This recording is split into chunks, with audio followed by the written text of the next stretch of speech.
semua. Selamat bertemu kembali dengan saya, Dr. Andes Berial, MPDT. Pada kesempatan hari ini kita akan belajar tentang topik artikel dan jenis-jenisnya dalam lingkup pendidikan.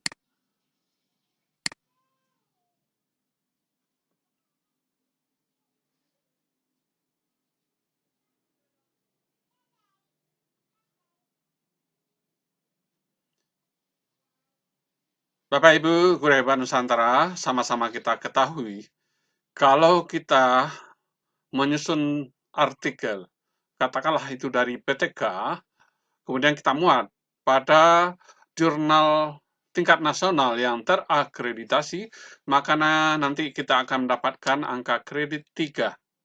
Sedangkan artikel tersebut, kalau hanya kita muat di media jurnal ilmiah tingkat provinsi, mendapatkan angka kredit 2. Nah, sedangkan kalau kita muat di jurnal ilmiah tingkat kabupaten atau kota, kita mendapatkan angka kredit 1. Baiklah, Ibu Bapak Guru Hebat Nusantara, mengapa artikel penting dalam pendidikan? Kita mengetahui bahwa artikel sebagai salah satu bentuk tulisan yang penting dalam lingkup pendidikan. Yang kedua, bisa menjadi sumber informasi, referensi, dan pengetahuan terbaru bagi peserta didik, tenaga pendidik, dan akademisi. Selanjutnya yang ketiga, meningkatkan keterampilan membaca, menulis, dan berpikir kritis bagi peserta didik. Kemudian yang keempat, mendukung pengembangan akademik, penelitian, dan publikasi bagi tenaga pendidik dan akademisi. Baik Bapak Ibu Guru Hebat Nusantara, kita ulang kembali itu definisi dan ciri artikel. Secara umum, artikel dikatakan sebagai bentuk tulisan yang fokus pada satu topik, singkat dan informatif. Kemudian, ciri-ciri artikel yang biasanya berisi informasi faktual berdasarkan data atau penelitian dan memiliki struktur yang teratur. Selanjutnya, artikel dalam lingkup pendidikan sebagai sarana untuk menyampaikan hasil penelitian, bisa juga opini, berita, atau ringkasan mengenai isu-isu pendidikan. Kita lihat kalau nantinya artikel penelitian itu menjelaskan hasil penelitian yang dilakukan dalam bidang pendidikan, mencakup metodologi, temuan, dan rekomendasi. Kalau nanti dalam bidang pendidikan artikel opini, itu berisikan penyampaian pandangan pribadi atau sudut pandangan penulis terhadap isu pendidikan tertentu berdasarkan pengalaman, pemikiran, atau pendapatnya. Kemudian kalau artikel ringkasan merangkum satu topik teori atau konsep pendidikan dalam bentuk yang ringkas dan mudah dipahami. Kemudian artikel berita memberikan informasi faktual mengenai peristiwa atau isu terkini dalam dunia pendidikan. Bisa saja berisi fakta, data, dan informasi aktual. Bapak Ibu Guru Hebat Nusantara, sebelum kita masuk kepada menulis artikel bidang pendidikan, kita lihat dulu bagaimana cara menyusun artikel secara umum. Yang pertama, kita harus perhatikan struktur artikel yang harus terdiri dari judul, alinea pembuka atau lead, kemudian alinea penjelas atau batang tubuh, kemudian alinea penutup atau ending. Baik, kita lihat bagaimana ya teknik menulisnya.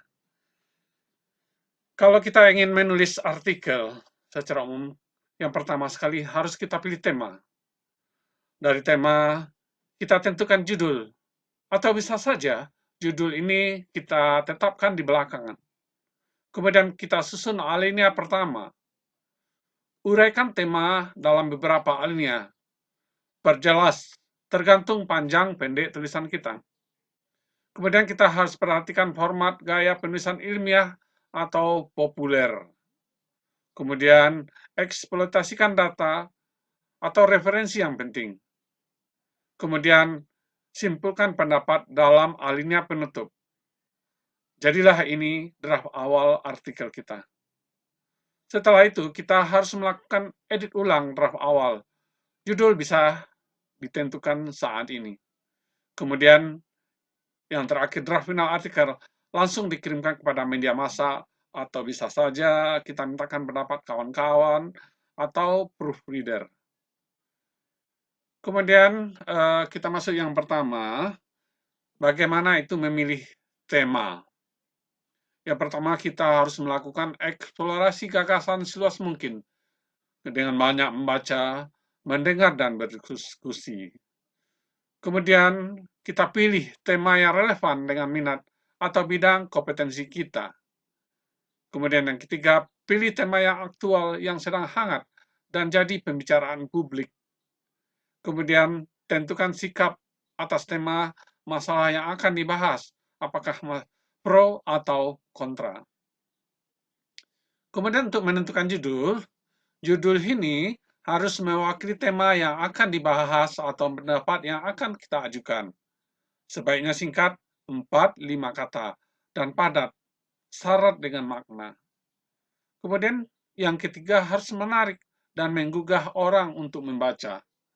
Kemudian tulisan secara keseluruhan.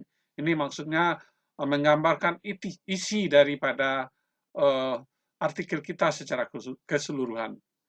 Kemudian yang terakhir bisa saja kita gunakan istilah atau idiom populer.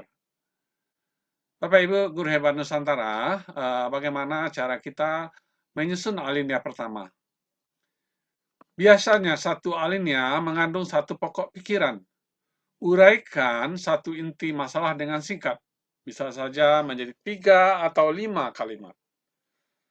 Alinea pertama harus mengandung pokok pikiran utama. Sifatnya apakah menanggapi opini orang lain atau mengajukan opini tersendiri. Pilihan bentuk alinea boleh bervariasi. Kemudian langkah yang keempat, susun alinea penjelas.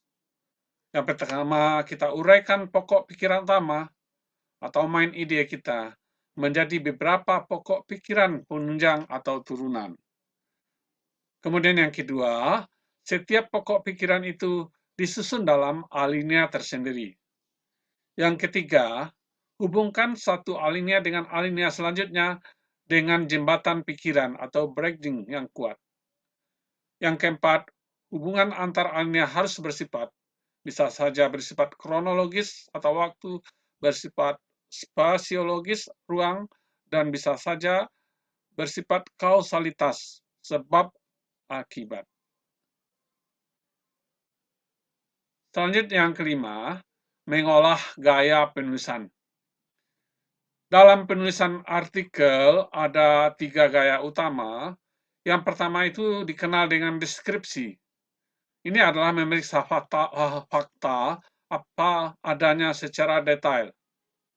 Kemudian narasi, menguraikan fakta secara kronologis dan spasiologis. Kemudian yang C, argumentasi, menjelaskan fakta dan sebab akibat yang melatar. Kemudian yang kedua, cara mengolah penulisan, kembangkan gaya yang cocok dengan karakter kita sebagai penulis atau tema yang dibahas. Kemudian yang terakhir, setiap gaya memiliki efek yang berbeda kepada pembaca.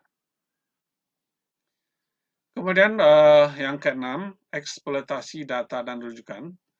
Kita mengetahui bahwa data ini penting untuk memperkuat artikel. Kemudian referensi penting untuk menunjukkan bahwa semua pendapat yang sama atau saja berbeda sudah dipertimbangkan. Yang ketiga, kutipan data atau referensi dalam format sederhana karena panjang artikel terbatas. Yang ketujuh, simpulan pendapat alinea penutup. Nah, jadi pada alinea penutup, kita simpulkan uraian yang terdapat dalam alinea penjelas dalam alinea penutup. Kemudian kita konfirmasi alinea penutup atau simpulan dengan alinea pertama, pendapat awal yang telah diajukan. Kemudian yang ketiga, kita gunakan kalimat yang menggugah, bukan memaksakan kehendak. Kemudian yang keempat, buka kesempatan orang lain untuk berbeda pendapat, bukan merasa benar sendiri. Kemudian yang ke-8, mengedit tulisan. Selesaikan draft awal tulisan, apapun bentuknya, jangan ditunda-tunda. Kemudian boleh saja tulisan diendapkan selama beberapa waktu, lalu cari inspirasi, kesibukan, namun tetap perhatikan deadline batas tenggat. Kemudian yang ketiga, tinjau ulang draft awal dan periksa dari segi substansi, struktur, argumentasi, atau gaya penulisannya. Yang keempat, lakukan koreksi mulai dari yang sudah standar, bahasa, validitas data, referensi, hingga yang sulit keandalan argumentasinya. Selanjutnya kita publish tulisan kata, kita kirimkan draft tulisan kepada kawan-kawan kita atau mentor yang memahami standar penulisan yang baik. Kita minta koreksi dan penilaian. Kemudian yang kedua, perbaikan draft tulisan berdasarkan masukan dari semua pihak dan juga pembacaan ulang sendiri. Jadilah draft final. Nah, kalau draft final, kita kirimkan artikel ke media massa yang sesuai dan minta alasan komentar jika artikel tak dimuat. Kemudian kita jaga hubung baik dengan editor opini di sejumlah media, sehingga tahu kebutuhan artikel macam apa yang bisa diakomodasi media. Yang kelima, simpan artikel yang sudah dimuat atau yang belum dimuat di media. Jadikanlah khazanah pemikiran pribadi. Bapak Ibu, demikian secara umum tentang macam-macam artikel dan cara penulisannya. Kita lanjut ke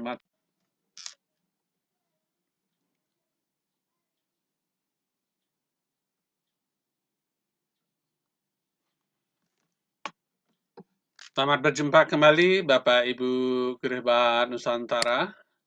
Kita lanjutkan materi kita pada hari ini, yaitu tentang artikel bidang pendidikan.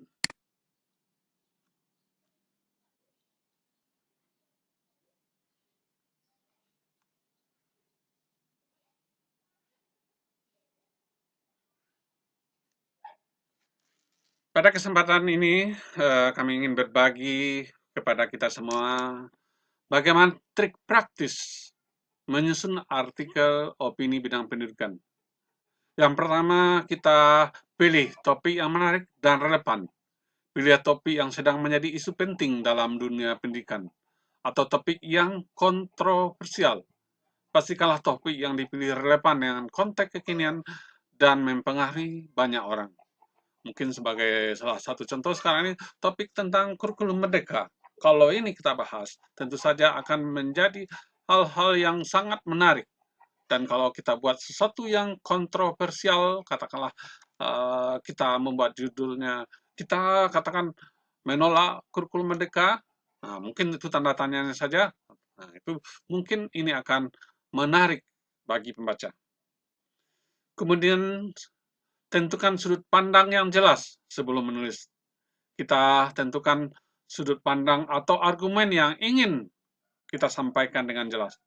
Pastikan bahwa argumen yang kita kemukakan mendukung topik yang dipilih. Kemudian yang ketiga, kita harus melakukan riset yang baik sebelum menulis.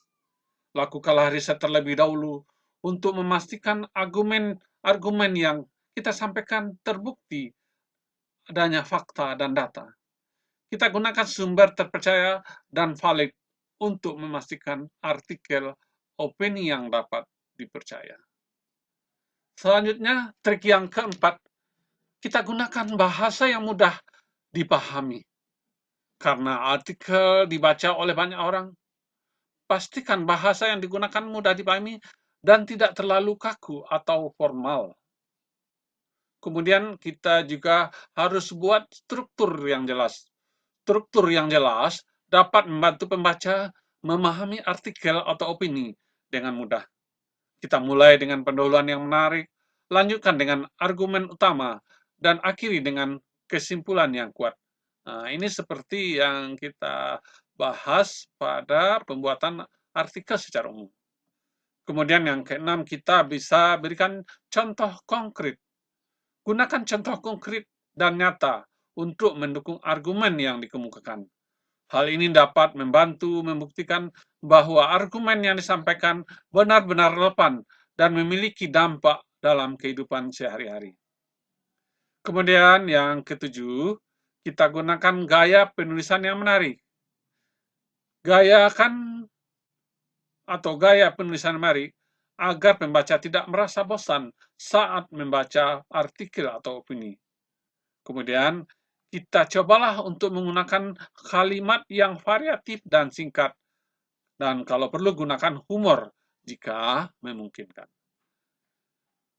Kemudian, tahapan yang ke-9, kita harus melakukan review dan audit.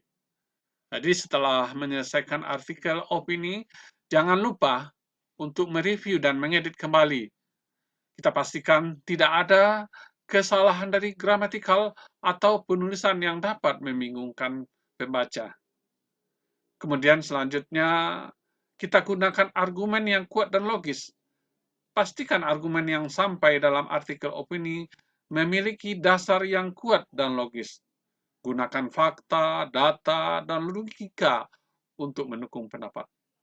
Hindari penggunaan argumen yang emosional atau berdasarkan opini pribadi tanpa didukung oleh bukti yang cukup. Kemudian yang ke-11, menghadapi argumen yang berlawanan. Sebagai penulis opini harus siap menghadapi argumen yang berlawanan. Berikan tanggapan yang objektif dan berdasarkan fakta, serta hindari serangan pribadi atau mengabaikan pendapat yang berbeda. Hal ini akan meningkatkan kredibilitas artikel opini. Kemudian yang ke-11, kita gunakan kutipan atau pendapat dari pakar. Mengutip pendapat atau dari pakar dalam bidang pendidikan dapat memberikan bobot pada artikel opini kita. Hal ini dapat membantu memperkuat argumen dan menunjukkan bahwa telah melakukan riset yang baik.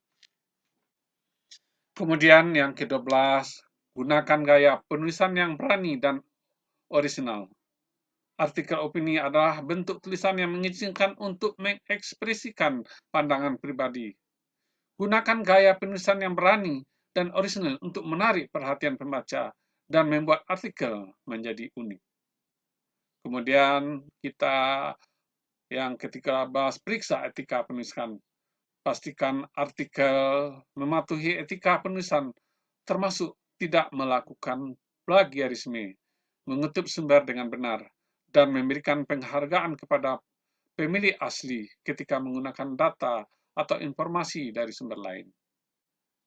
Kemudian yang ke-14, kesimpulan yang kuat di akhir artikel opini. Berikan kesimpulan yang kuat akan merangkum argumen secara singkat dan mengingatkan pembaca pada pandangan. Kita gunakan kesimpulan ini untuk meninggalkan kesan yang kuat pada pembaca. Selanjutnya yang terakhir kita harus melakukan edit atau proof and terakhir. Setelah selesai menulis artikel ini, luangkanlah waktu untuk mengedit dan melakukan proof and terakhir. Kita periksa tata bahasa, ejaan, dan kesalahan lain untuk memastikan artikel bebas dari kesalahan. Bapak Ibu Guru Hebat Nusantara, contoh artikel bidang pendidikan ada linknya, nanti kami bagikan di Telegram. Silahkan Bapak Ibu tinggal klik, akan ada nanti contoh-contoh dari artikel pendidikan. Yang ini kita lihat salah satu penulis bidang pendidikan itu Bapak Haji Jatmiko. Nah, ini salah satu topiknya adalah menjadi guru penulis. Nah, ini dimulai dengan menulis itu gampang. Nah, kita lihat nih, bagaimana mungkin sebagian orang berpikir bisa dan sebagian tidak bisa melakukan karena belum pernah atau melakukannya. Nah, ini awalnya tadi yang dikatakan paragraf awal. Kemudian ditambahkan penjelasan. Jadi Bapak Ibu Guru Hebat Nusantara, untuk mempersingkat waktu, silakan Bapak Ibu nanti melihat pada link yang kami bagikan di Telegram. Selamat mempelajari dan mari kita berdiskusi. Terima kasih atas perhatiannya. Wassalamualaikum warahmatullahi wabarakatuh.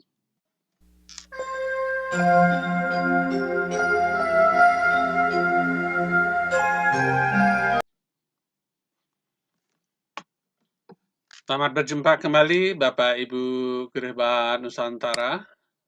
Kita lanjutkan materi kita pada hari ini, yaitu tentang artikel bidang pendidikan.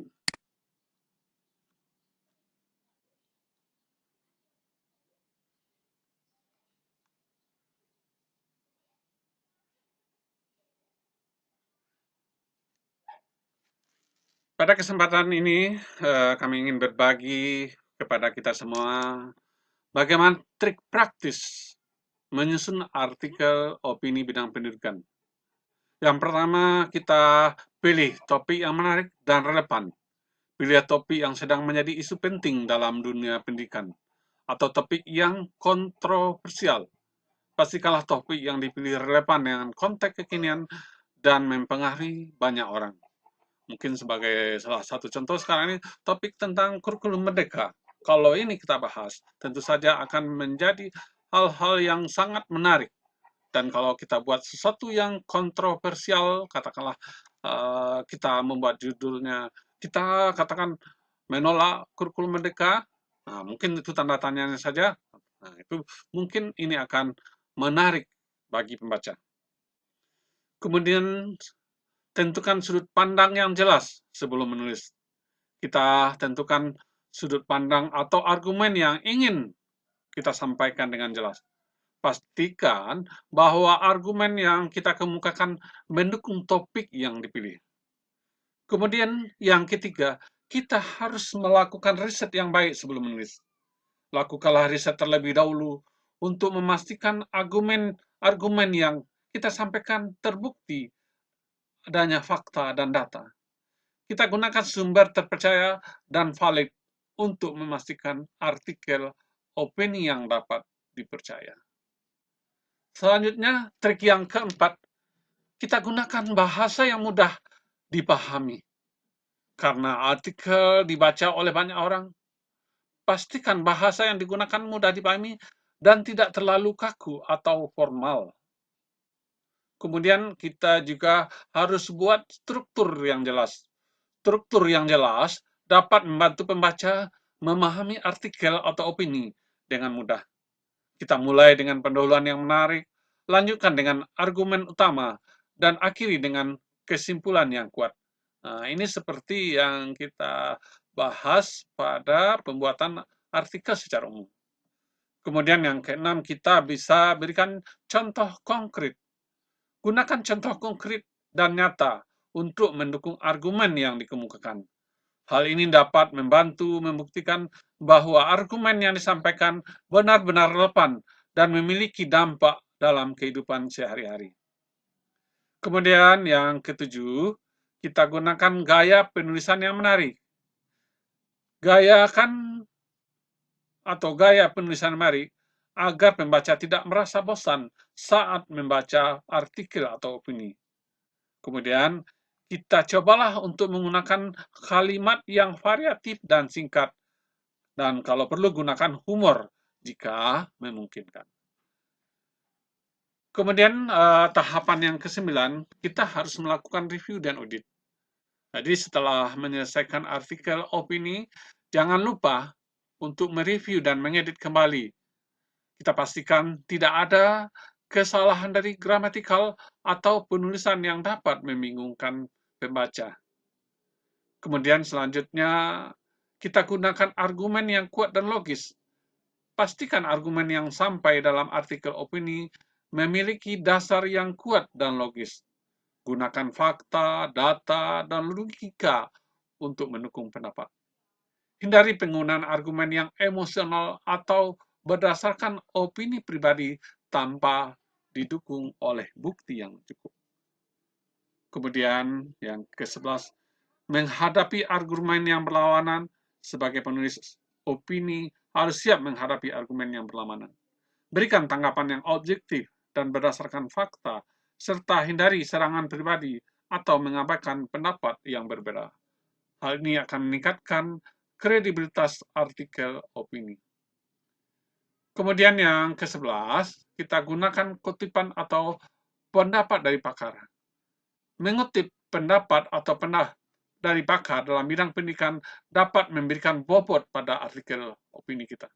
Hal ini dapat membantu memperkuat argumen dan menunjukkan bahwa telah melakukan riset yang baik. Kemudian yang ke-12, gunakan gaya penulisan yang berani dan orisinal. Artikel opini adalah bentuk tulisan yang mengizinkan untuk mengekspresikan pandangan pribadi.